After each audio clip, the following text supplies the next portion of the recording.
Hello and welcome back to Anime and Biru. Today we'll be looking at problematic male protagonists in anime. I know I've slightly changed the title here, but honestly there is a lot to talk about. Today I'm drinking Brewdog's Lost Lager. This is a lager from the UK that has a nice little citrus note to it. I'm going to give you all forewarning here. This is going to be a little intense as sexual harassment will be a common theme within this analysis. If this is a trigger for you, please don't watch this. Otherwise, beware for spoilers for 7 Deadly Sins and Jobless Reincarnation. 変です。メリオダス様、何かあったんですか？これでも変だと？いつも通りですけど。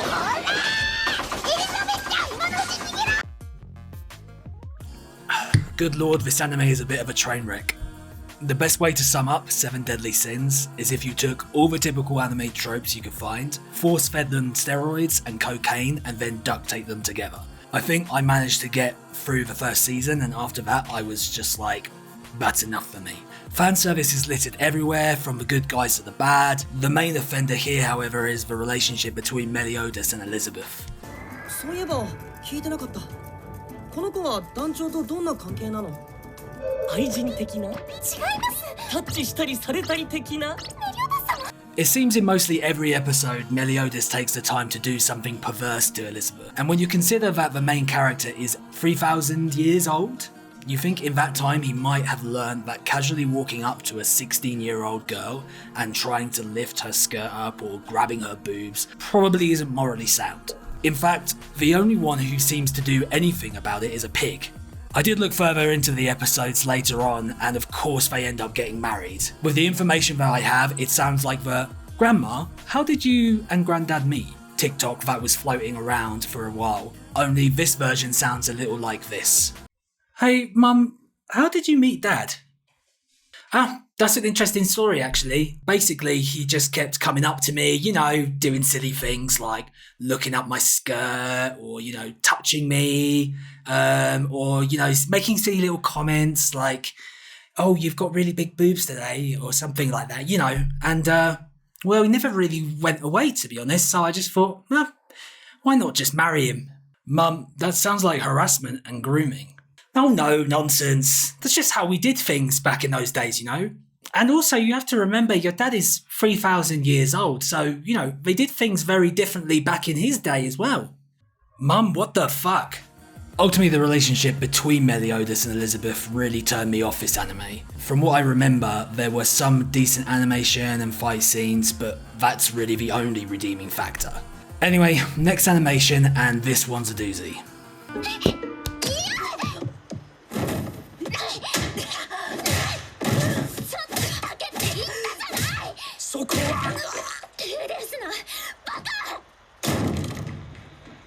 This is going to go from 0 to 100 really fucking quick, so if you need to grab a drink or maybe just something stronger, now is the time.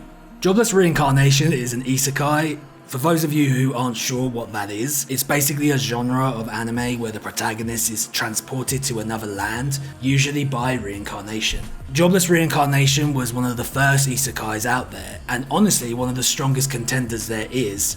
And this is where I play devil's advocate, because begrudgingly and with a heavy heart, I would urge you to watch this anime, just for the story and character development alone. Animation is great as well. Now, to the horrible part. Our protagonist is a 34-year-old who was bullied through all of his school life. He lives in seclusion and is afraid of the outside world. He ends up getting hit by a truck and dies on the operating table, and after that he wakes up as a baby in another world, and as he grows he realises he is gifted at magic. On paper this would be okay, and even sounds like a decent plot, kind of like he died to finally start living. But he is unfortunately a sexual deviant, and it doesn't really matter to him what age the characters are as long as he gets to fill them up. This isn't a one-time thing, this is a constant theme throughout season 1 and 2. At least in season 2 they toned it down a bit, but still it's just not great. This made the season an absolute nightmare to watch because I've had a fan service blocker in my head for years now and it worked fine up until this point. But to give you a true perspective of what I mean, I'm going to show you all of the scenes I thought were heinous from just season 1. Those of you who don't want to see this, you might want to look away now. Okay, this one here, see that? No good. Okay, we've got this here, you see this? No good.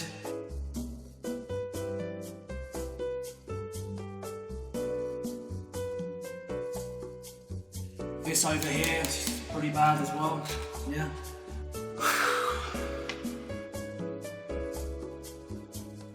Here, no good, okay.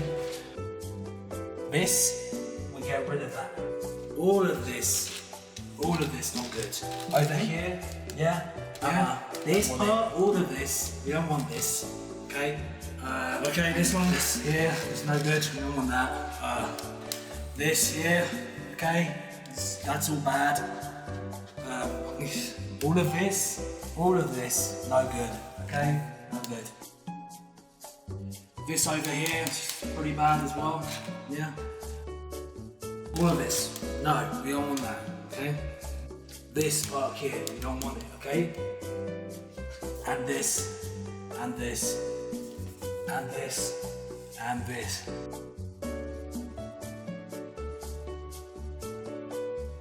Over here, yeah, don't want it. This, bad, bad.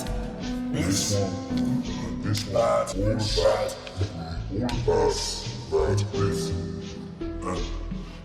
this クラストをホワイティキャノンしてペーパーハンケチーフにミートさせていた。それがあった。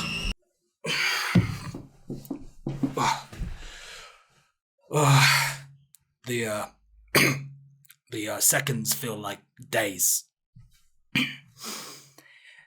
Are you okay? Yeah, just Alright,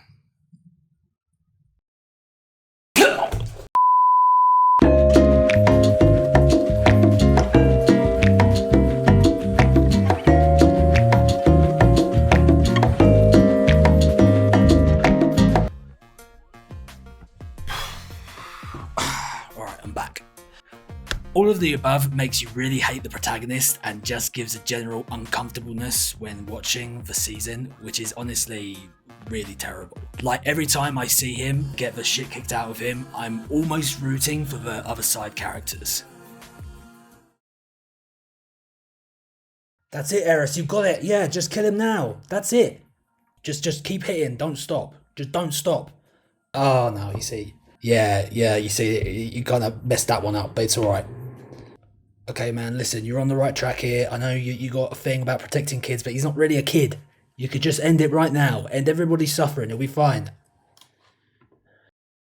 Yes! Yes, he's finally done it. He's finally got him. Look, he's going down. He looks pretty dead to me, or at least he's dying. He's got to be dead. Alright, guys, we got him. He's down. He's not getting back. You're not dead. You're not dead? Oh my god, bro. Oh, hell no, man. What the fuck, man? Get your ass on, boy. You get your goddamn ugly ass. I get the feeling that the writer wanted you to dislike this character, but there are definitely ways the protagonist could have been handled in a better way. You could play more into the trauma that he suffered. Maybe he is distrusting of others, maybe quick to judgment, selfish and callous. Maybe he distances himself from other people, and slowly but surely he starts to learn how to open up and to not be such a dickhead. Again, he's also an adult trapped in a child's body, which you would imagine might be a good time for him to actually mentor the people he is teaching, like Sylphia at Eris.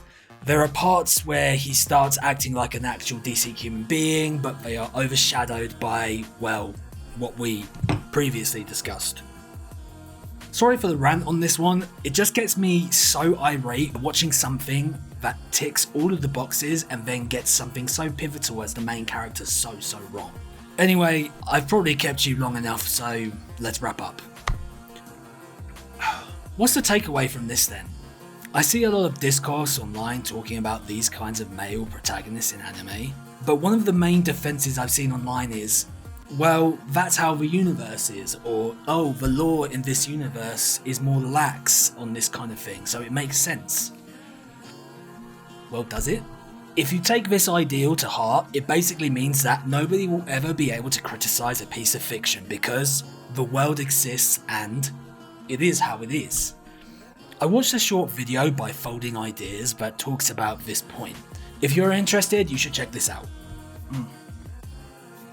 I'll sum it up the best that I can. A creator's work is always editable until it's published. It's something that us, as an audience, can easily forget, because we form positive or negative attachments to characters, world building, or narratives in anime, so we tend to judge them individually as permanent fixtures, when in reality, good or bad, they are the brainchildren of writers. So it boils down to this. If something like Seven Deadly Sins or Jobless Reincarnation has these undesirable behaviours, it means that the writers or somebody involved in the creative process made the conscious decision to put that into their world. They are solely responsible for how we, the audience, perceives their creation. It's not the way of the world or just how things are. They have creative control over all those aspects. They chose this. Thanks so much for joining me on this roller coaster ride of an episode. If you like this take, please subscribe and follow me on my socials. Next episode we'll be talking about fanfiction in anime. Take care of yourselves and please join me for a drink in the next one. Cheers.